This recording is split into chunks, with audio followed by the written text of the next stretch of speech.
നാട്ടിലെ വീട്ടിൽ പോയി കഴിഞ്ഞാൽ കിച്ചൺ ഡ്യൂട്ടി എനിക്ക് വളരെ കുറവാണ് കേട്ടോ. കിച്ചണിലേക്ക് ഞാൻ കയറുന്നത് തന്നെ വല്ല ഉപ്പേരി വയ്ക്കാനും കഷ്ണങ്ങൾ അരിയാനും തേങ്ങ ചിരകാനും തന്നെ ആവും കേട്ടോ. പിന്നെ വല്ലപ്പോഴുള്ള മീൻകറിയും.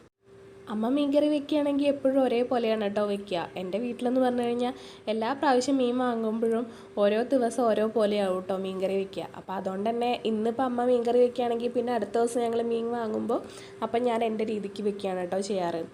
പിന്നീടുള്ള എൻ്റെ പണികളെന്ന് പറഞ്ഞു കഴിഞ്ഞാൽ കിച്ചൺ ക്ലീനിങ്ങും അടിച്ചു വാരി തുടയ്ക്കലും പാത്രം കഴുകലൊക്കെ ആവും കേട്ടോ.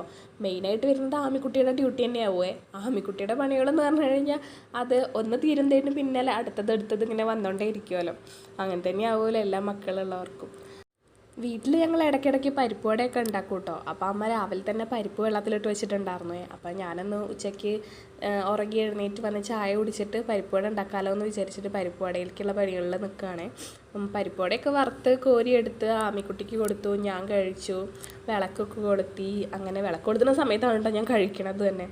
അതൊക്കെ കഴിഞ്ഞിട്ട് നല്ല മഴയാണേ. അപ്പോൾ വെള്ളമുണ്ടൊക്കെ കഴുകിയിട്ടിട്ട് അത് ഉണങ്ങിയിട്ടുണ്ടായിരുന്നില്ല, ഒരു തണുത്ത പോലെ ഉണ്ടായിരുന്നു കേട്ടോ. അപ്പോൾ അതൊക്കെ ഒന്ന് അയൺ ചെയ്ത് വെച്ചു. പിന്നെ രാത്രി ചേച്ചിയും ഏട്ടനൊക്കെ വരുന്നുണ്ടായിരുന്നേ. അപ്പോൾ അതുകൊണ്ട് തന്നെ ചിക്കൻ ഫ്രൈയും പുട്ടും ഉണ്ടാക്കൽ എൻ്റെ ഡ്യൂട്ടി ആയിരുന്നു കേട്ടോ. അമ്മ അപ്പുറത്ത് ചിക്കൻ കറി ഉണ്ടാക്കുന്നുണ്ട് കേട്ടോ. അപ്പോൾ അത്രയേ ഉള്ളൂ. ബൈ.